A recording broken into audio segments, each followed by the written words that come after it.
Welcome to Brainstorm MTG. I'm ELD, and this is Fast Effect Double Speed Magic the Gathering, this time from Scholars Games in Brockton, Massachusetts, part of the Dual Land Tournament held on April 28th. And we've got Lucas here leading out with Underground Sea into Delver.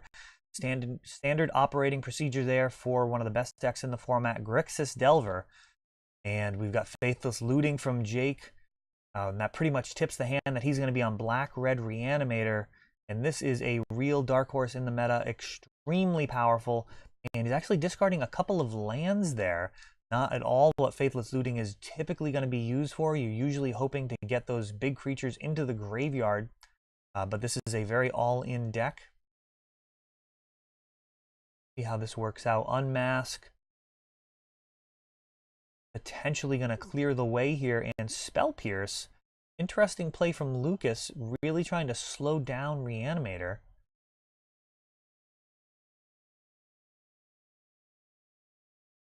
And Daze as well, so Unmask grabbing a couple of counters. Jake got to be happy enough with that. Both of those counters would have been able to stop, in all likelihood, any type of Reanimate effect. This deck running very low on mana.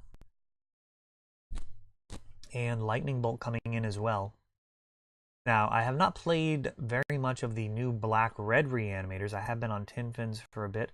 I will say that in the past, the Black-Blue Reanimator list really would want to save careful study to essentially just get creatures into the graveyard, not really considering it a spell that you're going to dig with unless you are in absolutely terrible shape. That really did affect the choices on opening hands. Here we see Gurmag Angler coming down.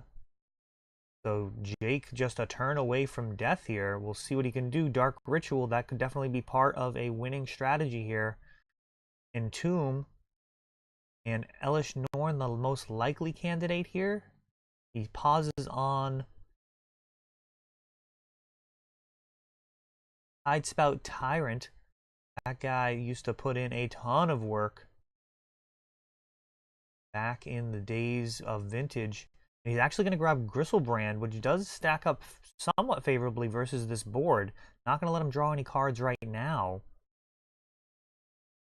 but it will allow him to block Gurmag Angler. Of course, if Lucas does have anything along the lines of a Lightning Bolt, got Animate Dead, and can't tell on the other card. So another animation is definitely part of the plan, and oh, he's got a pass. Faithless Looting. Looks like he's drawn Entomb, so it looks like Jake actually has managed to stabilize here.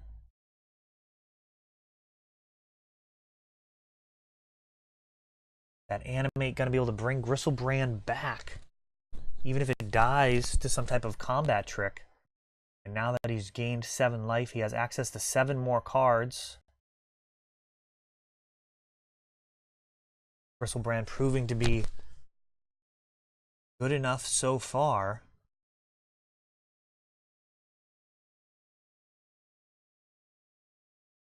Pyromancer potentially going to go really wide. Lots of possibilities here. Ooh, and an Entomb here. Lucas doesn't have any more counter magic in that hand. Could be it. Tidespout Tyrant.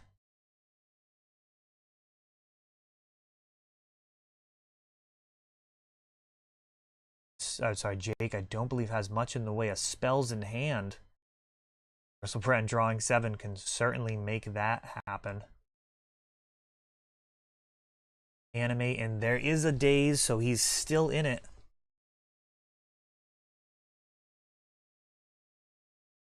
A Bolt off the top will do it. 11 damage on board.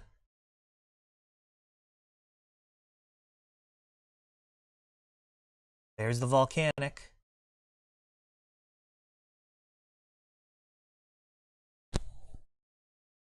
Does not have it, holding back. Delver on defense, not generally where that creature wants to live. Jake needing to swing. Crackback of 8 damage. Means Bolt is no longer going to be lethal. And that is it. So back and forth game there. Lots of possibilities, but in the end, Griselbrand just too much for Grixis Delver's lower to the ground suite of creatures. Jake earning that check mark. Game number 1. Lucas almost certainly prepared for this type of deck. Of course, he does have Deathrite Shaman if he's on Grixis Delver. That combines with Delver to make the tag team at the bottom of the curve. At the top of the curve, Grixis Delver, usually looking at cards like Gurmag Angler and True Name Nemesis. Of course, 3 mana, nowhere near the type of mana cost that any of Jake's creatures are going to be looking at. He's going to have huge casting costs along the lines of Gristlebrand, Iona, Tidespout Tyrant, Sire of Insanity even.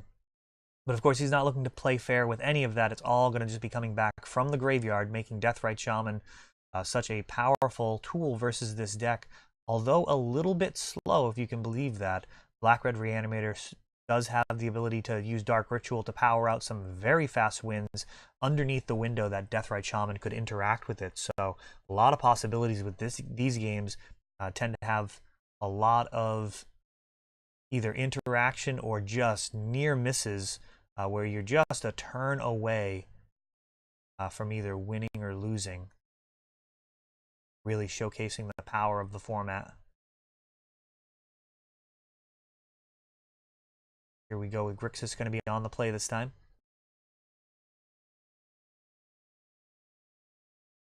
And we see some blue cards there. It's got some permission. And it's going to be good enough for him. Jake, on the other hand, throwing it back. Be very interested to speak with some of these Black-Red Reanimator players on the power of Faithless Looting. The ability to flash it back definitely does change the dynamic of using the card just as filtering. Draw 4, discard 4. Certainly a lot better than the old school Careful Study. But even still, those opening hands, drawing into 2 lands off of Careful Study may just turn a deck that has to be super explosive into just way too slow. And you're running Chrome Mox here, so Cabal Therapy off of Chrome Mox and printing Dark Ritual. A daze for that.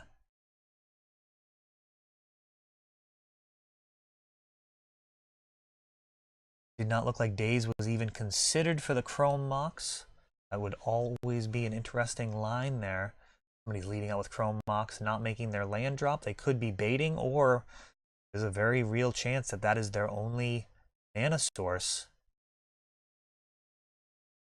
Wasteland, just in case Jake does draw a land. At this point, he may be on the plan of draw, discard until he discards a giant creature, but that's not going to work out too well because he doesn't have instant speed reanimation like Tin Fins with cards like Shout. Pretty much looking like Deathrite Shaman has this one largely wrapped up. And Cabal Therapy grabbing double Reanimate.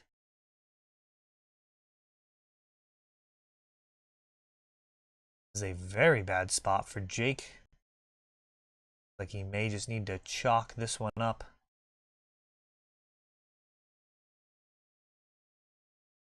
Bad draw or a bad keep. Hope to get it in game 3 because this is really getting grim. Gurmag Angler looking to close this out very quickly. Just 3 or 4 more turns here.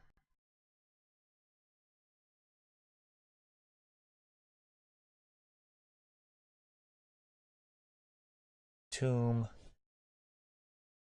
And again, just stuck on that 1 mana.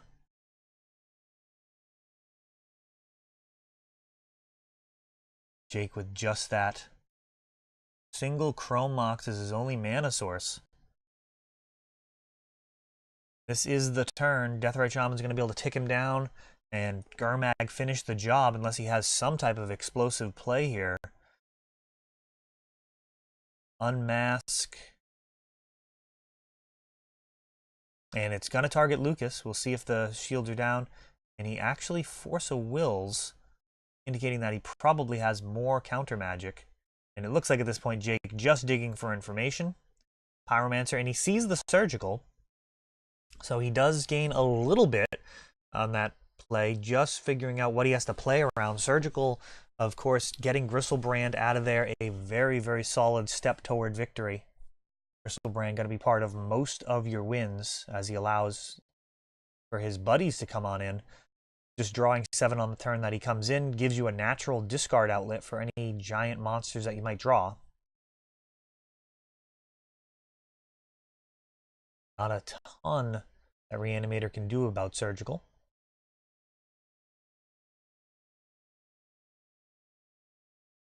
Against decks that don't use the graveyard, really unlikely that you'll bring in your own Surgical. You are prepared for the mirror. It does actually give you the ability to target your own Griselbrands in response to their Surgical, to play that not a lot of people might know about. When you're searching a zone for a specific type of card, you can fail to find. So if you are in the unlikely black-red Reanimator mirror, you could actually Surgical your own Griselbrand in response to theirs. Of course, that Griselbrand in the first place would get removed. 7 there for Jake.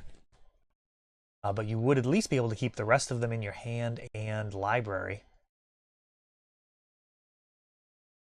Or at least in your library. That'd actually be an interesting call there on the hand.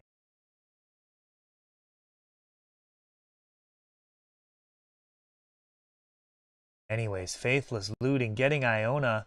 Animate dead as well, indicating that Jake has enough reanimation effects. And just a Delver there. Did not see the land drop there. Oh, must be, would that be a search? No, that's, I'm not following that. I do not see a land on Lucas's side of the board.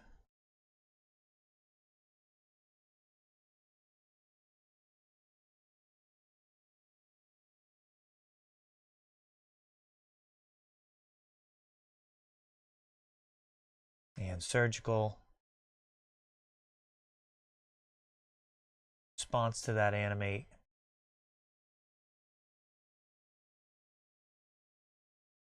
Keeping the dream alive for Lucas here. So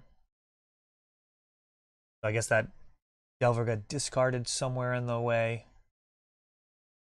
Perhaps missed an unmask. So Faithless Looting.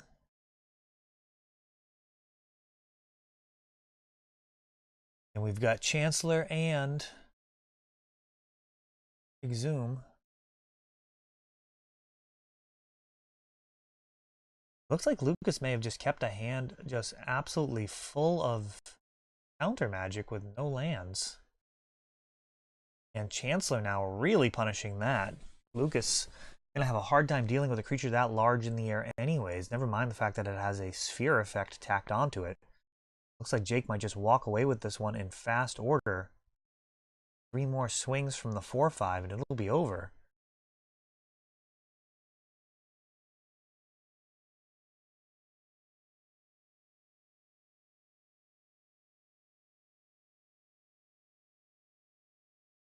Finally drawing a land, but not going to do him much good.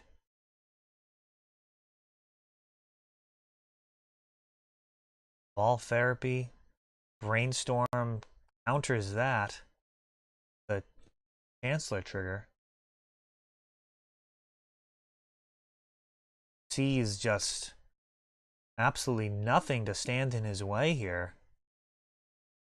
We got Dark Ritual. Entomb is going to find a Griselbrand and animate. Bring him back as well.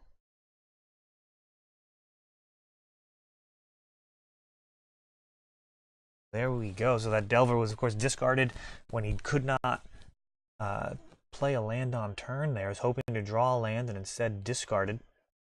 So Jake takes it down against a risky keep there from Lucas.